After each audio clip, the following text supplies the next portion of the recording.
Hello, I'm Olivia and welcome back to my channel Endless Pages, and today's video is going to be my August TBR. I had a fantastic reading month in July, so I'm on a bit of a roll at the moment, but I've gone back to TAFE and I've got a bit more work to do at the moment, so I thought I would do a bit more of a reasonable TBR for this month. So I've got 5 books to talk about today. So this first book I'm going to talk about, I have tried to pick up and read so many times. It was on my, I think, June TBR, and I've just throughout the year picked it up a couple of times and just haven't been able to get into it for various reasons. I don't think it's because I'm not enjoying it. I never got that far enough into it. I just keep trying to pick it up and it's not happening, so I'm putting it on this this month TBR as well. And that one is The Invisible Life of Addie LaRue by V. Schwab. I'm pretty sure I've said the blurb of this book like 3 times on this channel.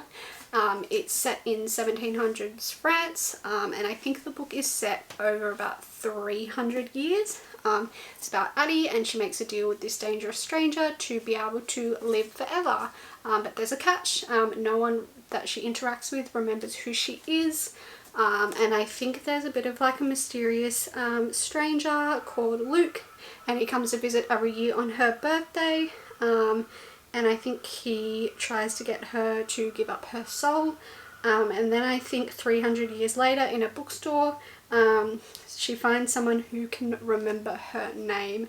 I've heard kind of mixed reviews about this book. I've heard some people say like the writing is fantastic. I mean, which is not a surprise, it's Victoria Schwab. Her writing is amazing in her other books. And I've heard some people say this is quite boring and nothing really happens. So I'm excited to make up my own mind and have my own opinion on this book. So I'm just going to keep forcing it into all of my TBRs until I eventually read it. The second book I want to read is Percy Jackson and the Battle of the Labyrinth by Rick Riordan. I think everyone knows this is the Percy Jackson series. This is the 4th book. Yeah, this is the 4th book in the series. I started reading the series for the very first time this year. I'm loving it. It's super fun, super quick reads, and yeah, middle grade, so super easy to understand and get through. These books are really fun, and I'm just getting through the series, reading like 1 or 2 books. The next book I want to talk about is Circe by Madeline Miller. I think that's how you say it, Circe. This is a historical fiction book, and it's about Circe, who is the daughter of, I'm definitely going to say this wrong, Helios. I'm not 100% sure. I'm so sorry. Tell me how to say it. And he is the god of the sun and the mightiest titan. And Circe is kind of seen as strange. She's not powerful like her father and not as beautiful as her mother. But she does have one gift, and that is the power of witchcraft. And the gods kind of realize that this power is a massive threat to them, so they banish her to live on this island by herself. But this island has a visitor, and that is the mortal Odysseus, who it is said that Circe will risk everything for. So there's also a sentence on the back of this book that just like really caught my attention, and like as soon as I read that I was like, okay, I definitely have to read this book. It says, Circe's tale is a vivid epic of family rivalry, love and loss. The indistinguishable song of woman burning hot and bright in the darkness of a man's world. So that sounds like really cool. That really caught my attention. And the bookseller who I got this from said it's like, he said, a really cool feminist spin on the story, which I loved to hear. I haven't really heard people talk about this book as much as they talk about Song of Achilles, which I have read and loved.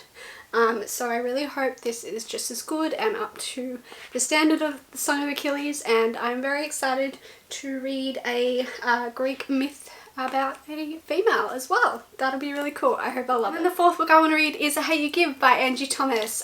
This is a very well known contemporary book. It's been sitting on my shelves for years, and now that I'm starting to read more contemporaries this year, I thought it would be the perfect opportunity to pick this one up.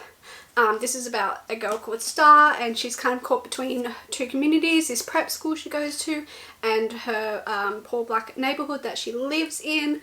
And then Star witnesses the fatal shooting of her childhood best friend by a police officer, and her childhood best friend was unarmed at the time. So the shooting kind of becomes brings the neighborhood into a war zone. And Star is the only person that can answer what actually happened to her best friend that night. And it says what Star does or does not say could destroy her community and could endanger her life. So this sounds like a really good read. I know it is a very, very popular read, and I've heard that it really represents the issue of police brutality in the US very well. So I'm very excited that I've finally decided to add this to a TBR, because I think it's beyond time that I read this book. The final book is the one I am most excited to read this month. I don't have a copy yet because it's not out, but I will be going on my Kindle on release day because I'm in lockdown, so I can't physically go get it. And that is As Good as Dead, which is by Holly Jackson, which is the third book in the Good Girls Guide to Murder series. This series is just about Pip.